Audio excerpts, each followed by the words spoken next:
آپ ادھر سے پورا ضیاء الحق کا دور دیکھ لیں, آپ غلام اسحاق خان کا دیکھ لیں, اس ملک کے ساتھ سب نے کھیل کھیلے ہیں, ورنہ یہ ہم اتنی بری حالت میں نہ ہوتے. صرف فرق یہ ہے کہ اس تحریک وکلا تحریک کے بعد اور میڈیا کے اتنے اوپن ہونے کے بعد اداروں کا جو آپس میں سٹیٹس کو تھا وہ بھی ذرا ڈسٹرب ہوا ہے. تو ہر ایک جو ہے وہ اپنے اختیارات کے لیے, لیکن یہ سارے ایشوز اور یہ قرارداد دیکھیں, جمہوریت کے قرارداد کے لیے ہم سب کھڑے ہیں, ہم سب وہ کنفیوز نہ کریں, بالکل عدلیہ کے اس فیصلے کی امپلیمنٹیشن کا اس قرارداد سے کوئی تعلق نہیں ہے. ٹھیک ہے, یہ دیکھیں اگر آج یہ پارلیمان ہے, لیکن اگر اختیار کیا ہے یہ بھی تو بتائیں. چلے ٹھیک ہے ہم اس قرارداد کی حد تک نہیں کرتے, مگر ان کے پاس کیا اختیار ہے رویداد خان صاحب؟ آپ کو لگتا ہے ان کے پاس کوئی اختیار ہے؟ وزیر اعظم کے پاس جنگ تو اختیارات کی ہے. وزیر اعظم جو ہے میں تو برملا کہتا ہوں کہ فگر ہیڈ ہے. اس کے پاس کیا اتھارٹی ہے؟ اس کے پاس تو ڈیلیگیٹڈ اتھارٹی ہے جو تھوڑا بہت اس کو دے دیا گیا ہے, باقی فیصلے جو ہیں وہ تو کسی اور جگہ ہوتے ہیں. یہ تو نہیں کرتا ہے, یہ تو ایسا ہی فگر ہیڈ پرائم منسٹر ہے. وہ فیصلے کیا کہاں ہوتے ہیں آپ کے خیال میں؟ زرداری کرتا ہے نا, اور کون کرتا ہے؟ میرا خیال ہے کہ میرا خیال تو اس سے مختلف بھی ہو سکتا ہے. زرداری صاحب کے ہاتھ میں بھی شاید فیصلے نہ ہو, وہ تو کہیں اور ہوتے رہے نا ہمیشہ. نہیں یہاں جمہوریتوں کے ساتھ تو یہی ہوتا رہا نا رویداد خان صاحب. اب آپ نے فنڈامنٹل کوشچن ریز کیا ہے, اور بہت اچھا کیا کہ آپ نے یہ کوشچن ریز کیا. میں تو میرا موقف تو یہ ہے کہ محمد علی جناح کا پاکستان ختم ہو گیا ہے. موجودہ پاکستان نہ یہ انڈیپینڈنٹ ہے, نہ یہ ساورن ہے, نہ یہ ڈیموکریٹک ہے جی. یہ تو پاکستان کو تو امریکن کالونی بنا دیا گیا ہے جی. تمام فیصلے جو ہیں وہ تو واشنگٹن میں ہوتے ہیں. اور اس کے بعد کہاں ہوتے ہیں یہ بھی تو دیکھیں نا. خواجہ صاحب آپ کے وزیر اعظم پہ بھی کنٹیمپٹ لگی تھی, یہ قرارداد میں آپ کو دے دیتی ہوں, لیکن کنٹیمپٹ ان پہ اوپر بھی لگی تھی. وہ بھی گئے تھے, وزیر اعظم حاضر ہوئے تھے, اس کے بعد انہوں نے وہ فائنل راؤنڈ بھی جیتا تھا. لیکن کیا وزرائے اعظم اسی طرح سے حاضر ہوتے رہیں گے؟ وہ بے اختیار وزیر اعظم؟ نہیں آسماں ایسی بات نہیں. اچھا دیکھیں سپریم کورٹ کے بعد ہمارے دور میں جو ہمارے کارکن اکٹھے ہوئے تھے دیٹ واز رانگ. اگر سجاد علی شاہ غلط تھے تو ہم بھی ٹھیک نہیں تھے. سجاد علی شاہ صاحب ایک سازش کر رہے تھے ہماری حکومت کے خلاف, اور ہمارے کارکنوں کو سپریم کورٹ آف پاکستان کے باہر آنا نہیں چاہیے تھا. میں بڑی سیدھی بات کر رہا ہوں, یہ ریئلائزیشن ہے, ٹھیک بات ہے. ہم نے تجربات اور غلطیوں سے لرن کیا ہے. اب بات یہ ہے کہ یہ عدلیہ کسی نے یہ خود سے نہیں بیٹھ گئی آ کے. جو بات اطہر من اللہ صاحب یا رویداد خان صاحب فرما رہے ہیں, ہم سبھی نے اس کے لیے پوری قوم نے مل کے جدوجہد کی ہے. اس عدلیہ کا مینڈیٹ تو کم از کم حاصل ہے نا. اب اگر یوسف رضا گیلانی صاحب جو چیف ایگزیکٹو ہے ملک کے, وہ آصف علی زرداری صاحب کی چوریاں اور ڈکیتیاں روکنے کے لیے اور ان کو چھپانے کے لیے, اس کی پردہ پوشی کے لیے وہ عضو معطل بن جائیں, تو اس میں عدلیہ کا قصور ہے, فوج کا قصور ہے, یہ ہمارا قصور ہے.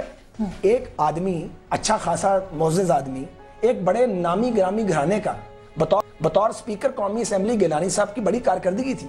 میرا بہت نیاز مندی کا تعلق ہے گیلانی صاحب سے, لیکن گیلانی صاحب اس وقت آصف علی زرداری کے ہز ماسٹرز وائس کا, ان کا ایک وہ ماؤتھ پیس کا رول بن گیا. وہ وزیر اعظم ہے ہی نہیں. تو جب وہ وزیر اعظم ہے ہی نہیں, ابھی بھی میں کہتا ہوں ان کے پاس وقت ہے.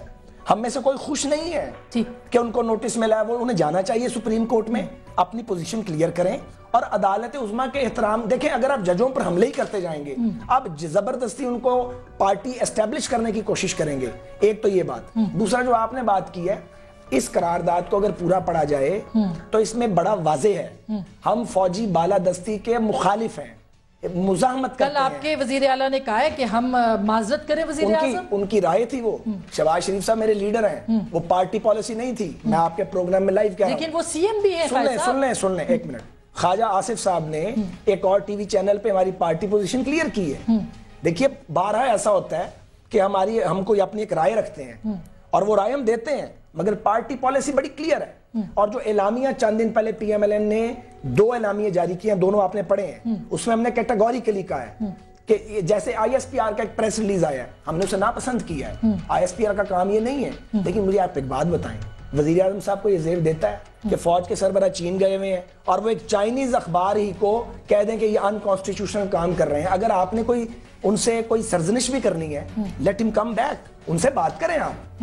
دیکھیے ہم فوجی بالادستی کے خلاف ہیں پر اس کا یہ مطلب تو نہیں ہے کہ ہم فوج کے خلاف ہو جائیں. جب وہ نہیں پوچھتے تھے آئی ایس آئی چیف سے وزیر اعظم نے کیوں نہیں پوچھا کہ وہ کس کی اجازت سے میمو گیٹ کے اوپر انویسٹیگیشن باہر کرنے چلے گئے لندن؟ اس وقت سارے لوگ یہی سوال کرتے تھے اگر ایک الیکٹڈ پرائم منسٹر نے ایک سیکٹری کو ہٹا دیا ہے اس کے اوپر اتنا معاملہ بچایا. سیکٹری ڈیفنس کو ہٹانے پہ ہمیں کوئی اعتراض نہیں ہے. اور اس کے بعد اگر ہم نے کب اعتراض کیا ہے؟ سیکٹری ڈیفنس کو لگانا اور ہٹانا یہ وزیر اعظم کا اختیار ہے. کس کو اعتراض ہے اس پہ؟ اعتراض سپریم کورٹ آف پاکستان کے فیصلوں کو نہ ماننے پر, سپریم کورٹ کی نافرمانی کرنے پر, اور جمہوریت اور قومی اسمبلی کو ایک کرپٹ صدر کے لیے ڈھال کے طور پہ استعمال کرنے پہ, اور یہ اعتراض ہمارا ہے اور رہے گا. ٹھیک بات ہے. اچھا ہاشمی صاحب کو میری اگر آواز نہیں جا رہی تو میں ایک چھوٹی سی بریک لے لیتے ہیں اور ہم بریک کے بعد مجھے تو ہاشمی صاحب کی آواز ابھی تک آ رہی ہے, آپ کو ہاشمی صاحب آپ کی آواز سعد بھائی کو آ رہی ہے لیکن آپ کو نہیں آ رہی. جی بات ہے کہ میری بات تھوڑا سا سینسر لگ جاتا ہے, ویسے بات میری آ رہی ہے. گزارش یہ ہے کہ اس میں تقریباً جو اس وقت سارے حضرات بیٹھے ہیں ان کا کوئی ایک متفقہ سوچ والے لوگ بیٹھے ہیں تو پاکستان کے حوالے سے سوچتے ہیں اور اداروں کے حساب سے سوچتے ہیں. وزیر اعظم کا تعلق میرے شہر سے ہے لیکن تعلقات بھی ہیں, واسطے بھی ہیں, اور سب ہم ایک طریقے سے ملک کو آگے چلانے کے لیے ایک کشتی کے سوار ہیں. لیکن یہ عجیب صورتحال ہے کہ وہ اداروں کی جنگ جو ہے وہ اپنی جگہ پر سپریم کورٹ نے محسوس کیا. ہاشمی صاحب سوری میں آپ کو ابھی تک نہیں سن پا رہی, میں آپ کہہ رہی ہوں لیکن ایک چھوٹی سی بریک لے رہے ہیں, بریک کے بعد واپس آئیں گے. کیا وزیر اعظم بدلنے والے ہیں, استعفیٰ دینے والے ہیں, نیا وزیر اعظم کون ہوگا, پرویز الہی یا کوئی اور؟ ایک چھوٹی سی بریک, ملتے ہیں بریک کے بعد.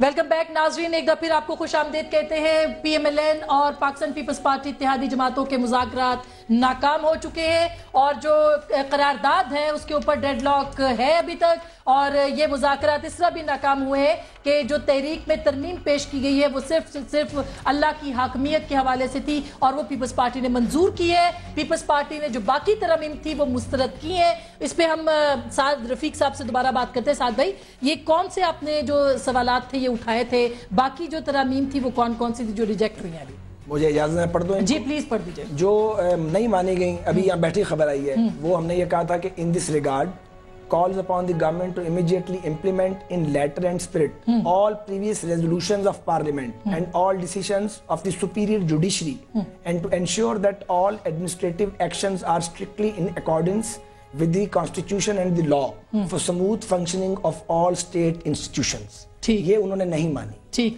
اچھا, جو اگلا پارٹ تھا, this house reaffirms that as stated in the first paragraph of the preamble to the constitution sovereignty over the entire universe belongs to almighty Allah alone. یہ انہوں نے مان لی. یہ مان لی لیکن اگلا پارٹ پھر نہیں مانا. ٹھیک.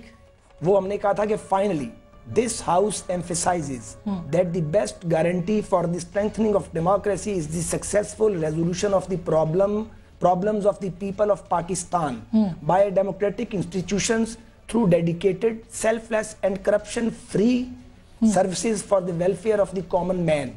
And in this regard, calls upon the government to discharge its constitutional obligations and provide relief to the suffering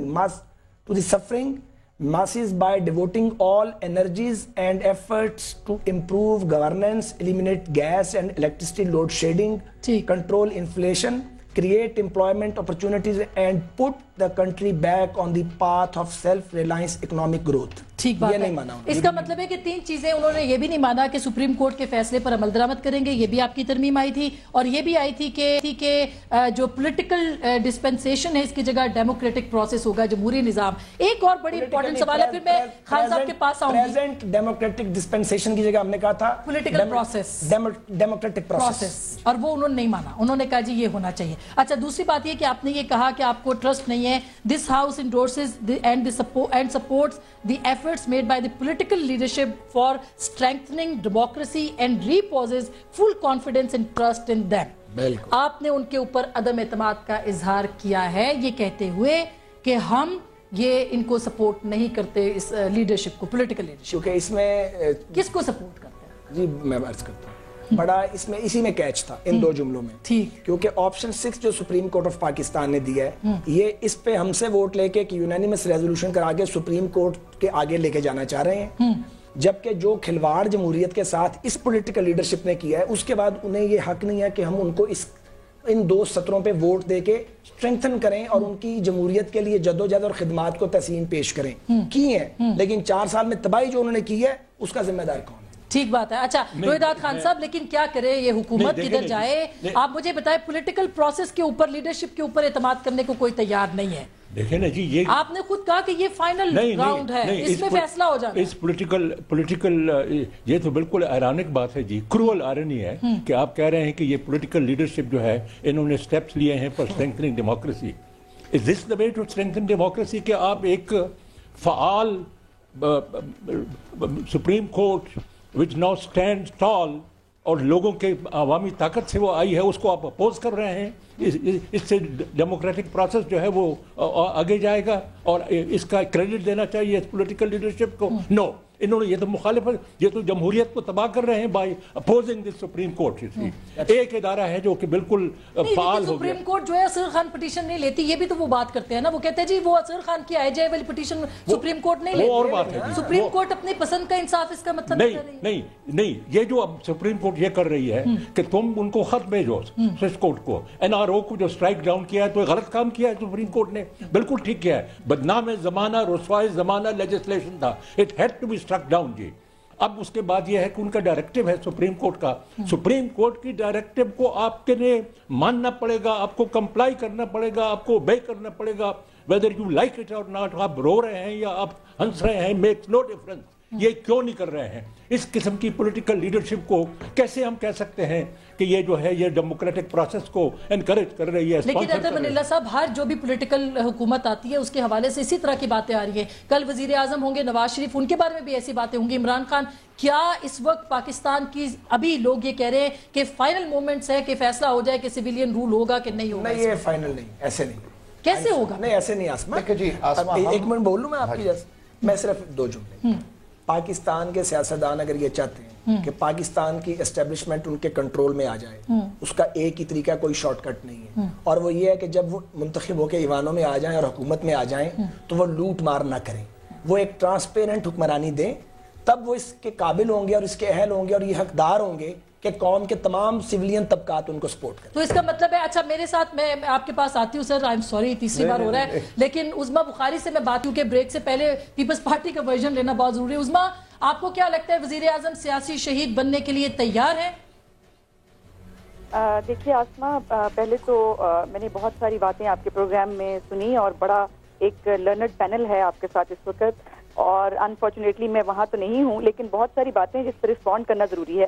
پہلی خاص طور پہ خواجہ سعد رفیق صاحب بہت دنوں بعد مجھے نظر آئے اور میں ان سے بہت کچھ سیکھتی ہوں ہمیشہ، کیونکہ یہ ان لیڈرز میں سے ہیں جو سچ بات کرتے ہیں اور پالیٹکس کے اندر نئی نارمز لانا چاہتے ہیں. لیکن مجھے خواجہ صاحب کی بات، صرف ایک سوال یہ پوچھنا ہے کہ خواجہ صاحب، جب 62% پنجاب کا وزیر اعلیٰ جو ہے وہ پارٹی پالیسی سے ہٹ کے بیان دے، جو آپ نے خود کہا کہ ہٹ کے بیان دیا، آپ کی ایک کلیئر لائن رہی ہے جو مہران بیس کے بعد بھی جو PMLN نے لائن لی، اینٹی اسٹیبلشمنٹ لائن لی، جو OBL کے واقعے کے بعد لائن لی، اور جس طرح سے کرٹیسائز کیا گیا اور جس طرح سے ان کے اوپر اٹیکس کیے گئے، اور شہباز شریف صاحب کی ایک علیحدہ لائن ہوتی ہے، کیا وہ پارٹی پالیسی کے انڈر نہیں ہے اور کیا ان کے اوپر کوئی پارٹی پالیسی جو ہے اپلائی نہیں کرتی؟ کنفیوژن خود ہے PMLN کے اندر. ان کو جب ہم نواز شریف صاحب کا بیان دیکھتے ہیں وہ ایک علیحدہ بیان ہوتا ہے، شہباز شریف صاحب کا بیان دیکھیں وہ بالکل ایک 180 ڈگری جو ہے وہ ڈفرنٹ چل رہے ہوتے ہیں. تو یہ چیزیں بھی یقیناً ہمیں سمجھنے کی ضرورت ہے کہ ایکچولی PMLN کا صحیح اسٹانس کیا ہے. اچھا میں جلدی سے جواب لے لوں عظمیٰ، پھر میں نے بریک بھی لینی ہے کیونکہ سوال آپ نے کافی سخت کر دیے ہیں. قائد صاحب آپ رسپونڈ کرنا چاہیں گے؟ میری بہن ہے، میں ان کا بڑا احترام کرتا ہوں، بڑی نیاز مندی کا تعلق ہے، اس لیے ان کی بات میں رسپونڈ نہیں کرنا. اچھا چلے، اچھا میں ایک ناظرین چھوٹی سی بریک لے رہی ہوں، بریک سے آؤں گی اور اطہر صاحب سے بات کروں گی کہ کیا پاکستان میں اس وقت واقعی یہ جنگ ہے جو کہ آخری مراحل پہ ہے، اور کیا وزیر اعظم سیاسی شہید بننے کے لیے تیار ہیں، اور پھر ہمارا سوال جو کہ رہے گا کہ اگلا وزیر اعظم کون ہو سکتا ہے اگر ڈسکوالیفائی ہو گئے. ایک چھوٹی سی بریک، ملتے ہیں بریک کے بعد.